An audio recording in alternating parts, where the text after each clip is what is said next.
Assalamualaikum warahmatullahi wabarakatuh. Jadi perkenalkan, nama saya Ardi, kadang dipanggil Adam. Jadi di materi kali ini saya pengen ngajarin teman-teman tentang cara penggunaan Notion. Lebih tepatnya, materi kali ini kita akan ngebahas tentang blog. Jadi apa itu blog? Jadi blog itu kadang disebut juga dengan elemen, kadang disebut juga dengan fitur, dan apapun itu namanya, yang jelas eh, sesuatu yang ada di halaman Notion kita.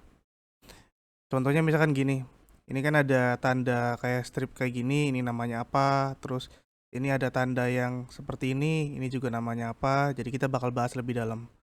Nah, cara memunculkan blok tersebut, kita harus memastikan dulu, contoh misalkan gini, saya buat halaman page baru, jadi gini, saya tulis belajar blog, Notion blog. Nah, ini tampilan page baru, kosong. Kalau misalnya kita pengen menggunakan template, ya kita tinggal klik template. Dan ini biasanya board-board yang ataupun blok-blok yang biasa dipakai, blok yang sering dipakai. Nah, kalau misalnya kita pilih empty, berarti dia dari kosong. Kalau ini dia pakai AI, cuman kali ini kita akan ngebahasnya tentang kita buat empty aja. Ini bloknya empty. Terus kalau pengen memunculkan blok, kita tinggal kasih tanda gini, backslash. Jadi di blok sendiri itu ada basic block. Itu yang basic-basic kayak text, page, to-do list. Nanti kita bakal bahas kayak gini. Terus ada media block, ada database block, ada AI block, ada advanced block, ada inline block, ada embed block. Nah, kayak gini. Di sini juga ada sync database block. Nah, kalau ini untuk merubah jadi blok untuk edit. Nanti kita praktekin. Nah, kita mulai dulu dari yang paling dasar yaitu basic block dimulai dengan teks. Nah, sebenarnya teks sendiri kita nggak usah slash habis itu teks itu nggak usah, kita tinggal langsung ketik aja, misalkan belajar basic blog. Nah, ini kayak gini, ini udah masuk ke blok teks. Nah, kalau misalkan kita pengen bikin yang baru, kita tinggal enter di bawah sini, tinggal enter. Contoh misalkan kita pengen bikin page, jadi di dalam satu page itu bisa ada page yang lain, atau di dalam satu to do itu bisa ada page yang lain.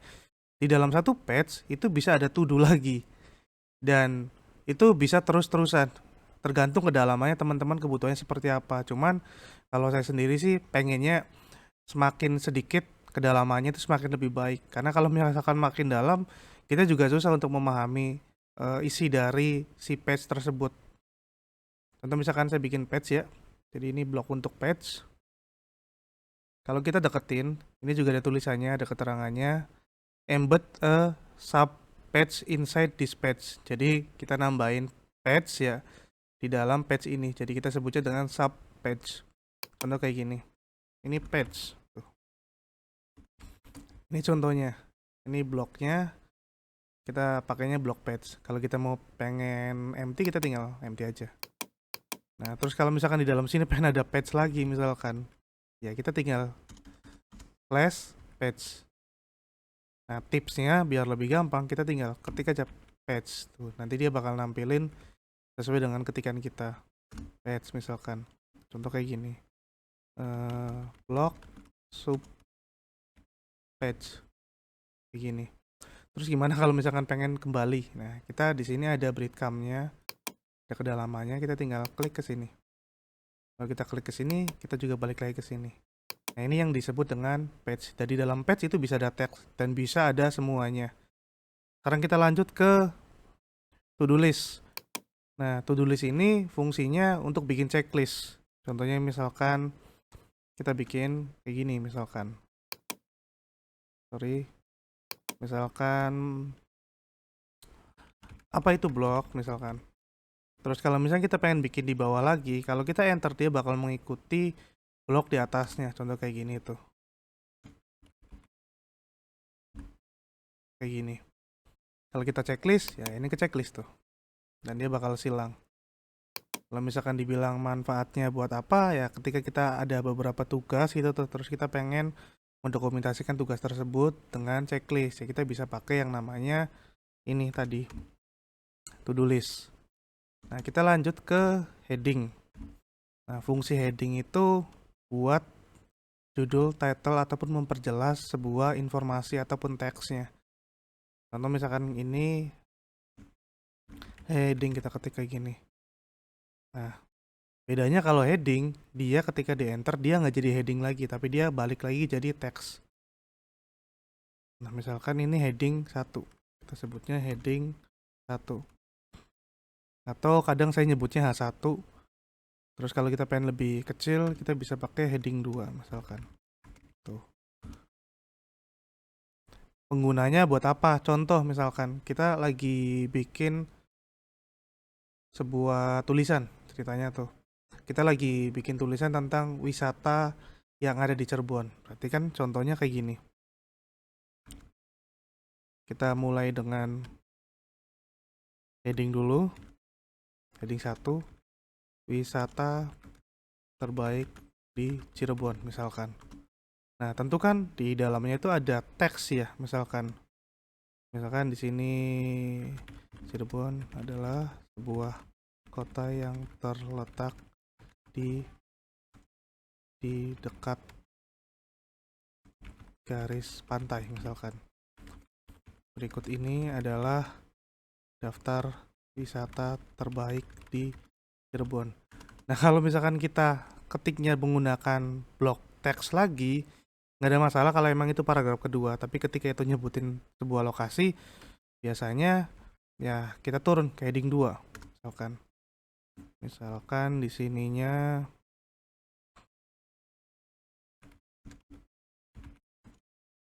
kayak gini. Nah, terus di dalamnya misalkan ternyata ada penjelasan misalkan.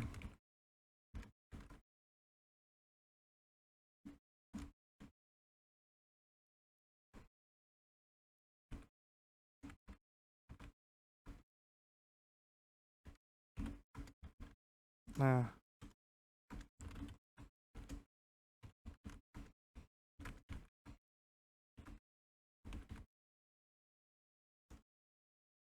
karena ini udah H2 jadi kita lanjut ke H3 misalkan. Tuh, kayak gini teman-teman.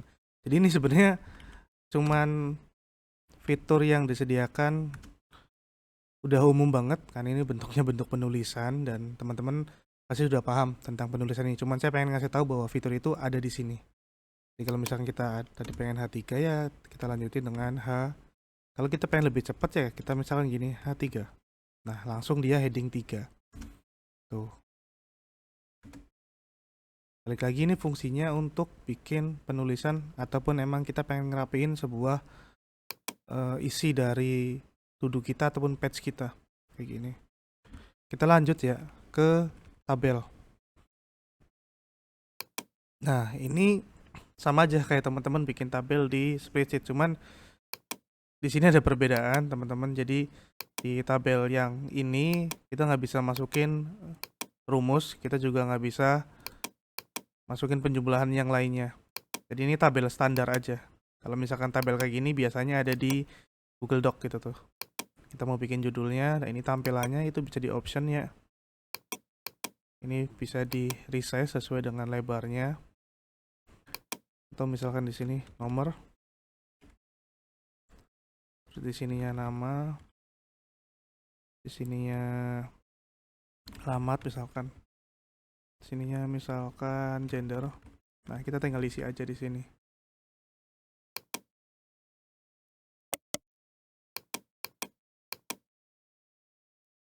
Kalau mau delete, tinggal delete ke sini. Pastikan klik ini untuk nambahin. Kalau untuk ke bawah, kita tinggal klik sini. Atau kita juga sebenarnya sih bisa dengan cara yang lain. Kayak misalkan ini bisa diduplikat juga. Tuh. Jadi sama aja kayak fungsi dari tabel yang biasa kita gunakan di Google Doc. Jadi untuk bikin tabel, Notion sudah bisa. Nah, ini kalau misalnya teman-teman pengen tahu fungsi-fungsi yang lainnya, tinggal diklik-klik aja ke sini. Kayak gini. Sini juga ada fungsi untuk manjangin, untuk mendekin, contoh kayak gini ya. Kita pengen menyesuaikannya tinggal klik ke sini, kita pengen ada headernya. Kalau kita pengen ilangin tinggal gini aja. Nah, kalau yang ini ya untuk ngedelete semuanya. Atau ngeduplikat, atau kita pengen mindahin. Nanti fungsi-fungsi ini kita bahas lagi nanti. Nah, itu untuk tabel. Nah, kita lanjut ke bullet. Bullet ya tanda kayak gini.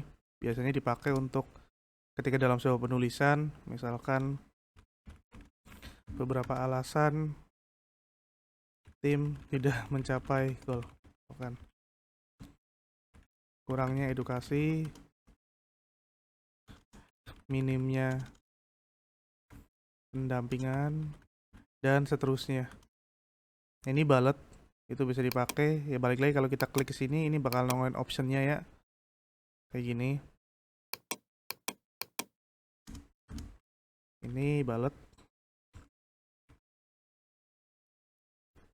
juga bisa digunakan dengan cara kayak gini. Kita kasih strip tuh, ini cara untuk lebih cepetnya. Kalau kita nggak mau pakai strip ya kita pakai gini, tinggal kita ketik bullet kayak gini. Nah, kita lanjut ke number list. Ini untuk angka ya, sama aja kayak bullet sebenarnya, cuma dia bentuknya angka bukan bentuknya lingkaran bulat kecil. Ya, misalkan ini aja kita copy kayak gini, terus kalau ini kita copy ke sini tuh, jadi kayak gini. Kalau ini pengen angkanya lanjut jadi kita tinggal balikin dulu, habis itu kita enter. Ini blok untuk number list. Nah, ini toggle, ini bakal sering dipakai. Jadi contohnya misalkan kita banyak banget informasi, contoh kayak gini nih ya. Contohnya informasi-informasi seperti ini kan banyak, sedangkan saya cuman pengen misalkan toggle, habis itu nah toggle-nya itu harus kita buka dulu. Kalau nggak kita buka sebenarnya bisa tinggal kita tarik masukin ke sini. Nanti dia bakal masuk ke sini. Kayak gini. Kalau kita hide dia bakal nyembunyiin. Kalau kita klik hide and see. Nah, kalau ini dia nggak masuk nih ceritanya tuh. Kita bisa narik ke sini. Kayak gini. Dia ada tandanya. Kalau kita ke kiriin dia bakal di luar. Kalau kita ke kanan dia bakal di dalam. Atau teman-teman bisa pakai tab. Nah, untuk pindahin ke dalam kayak gini. Nah, kalau misalkan teman-teman pengen pindahin semuanya, ada cara lain sebenarnya. Kita drag di luar. Di sini misalkan di luar kanvasnya, habis itu drag, habis itu dia bakal kayak gini. Nanti kita tinggal masukin ke dalam. Tuh. Ini untuk toggle. Dan ini kepake banget ketika kita pengen mapping sesuatu gitu tuh. Kita pengen nyampein sesuatu tapi banyak banget gitu tuh. Ya udah kita pakai toggle. Kayak gini.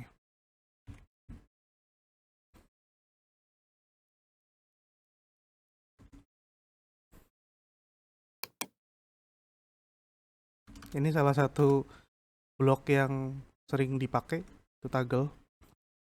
Kita lanjut ke quotes. Nah, ini untuk pesan yang emang kita butuh untuk lebih diperhatikan lagi. Misalkan harap perhatikan penulisan. Atau misalkan kita juga bisa nulis yang lainnya sih. Karena tadi namanya quote, jadi saya langsung singkat pakai quote. Setiap hasil bisa berbeda. Nah, ini quote. Kita lanjut ke divider. Divider tanda yang kayak gini. Oh, saya juga pengen ngasih tahu ada cara singkatnya. Kita tinggal ketik ini tanda strip ya atau tanda minus, tapi kita tahan. Nah, dia nanti bakal gini. Kalau kita pengen ngapus, ya kita harus ngapusnya dari sini.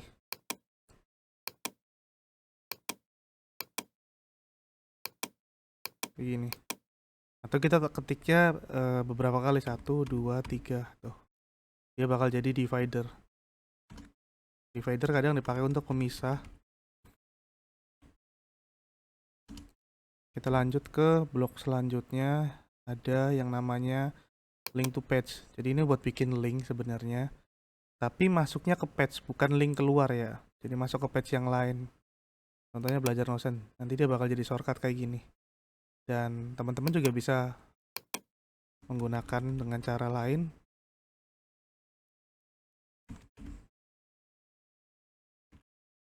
Kayak gini ya. Saya kasih huruf kecil aja. Kayak gini misalkan ketika dalam sebuah percakapan, misalkan tolong cek halaman ini. Terus kita kasih di dalamnya kayak gini. Terus kita link to page kayak gini. Tuh, kayak gini. Dan sebenarnya link to page juga ada cara lain. Misalkan halaman ini perlu dievaluasi isinya. Kita bisa pakai add sebenarnya. Nanti kita tinggal belajar Notion. Kayak gini, tuh. Kalau link to page dia bakal ke bawah. Kalau misalnya kita pakai add atau kita mention bisa mention halaman, bisa juga mention orang ataupun tim ataupun member yang ada di Notion tersebut. Kayak gini. Bedanya kalau link to page dia bakal ke bawah, kalau ini dia yang ke bawah. Kalau misalkan dia pengen di bawah, ya nggak ada masalah sih. Mau pakai ini bisa, mau pakai ini bisa. Tapi kita perlu enter, baru kita mention dulu. Terus kalau misalnya kita pakai add ya tampil juga orang-orang yang ada di dalamnya. Kalau misalnya lebih cepat pakai ini, tapi kalau misalkan beberapa kondisi kadang saya pakai ini dan saya lebih sering pakainya mention. Terus ada lagi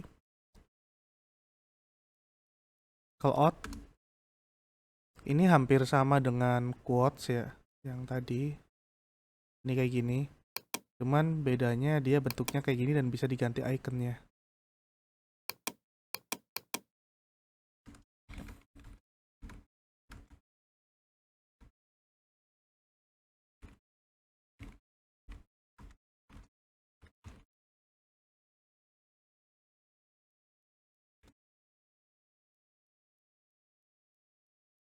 Kayak gini.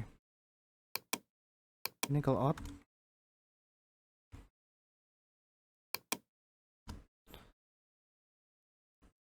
Di basic block berarti mentok di call out. Nah, kita pengen lebih dalam lagi. Kita recap lagi ya. Jadi belajar Notion, block, basic block ya. Kita tadi udah belajar tentang cara bikin page. Dan di dalam page itu bisa ada page yang lain. Di dalam page itu bisa ada basic block yang lain ataupun blok-blok yang lain.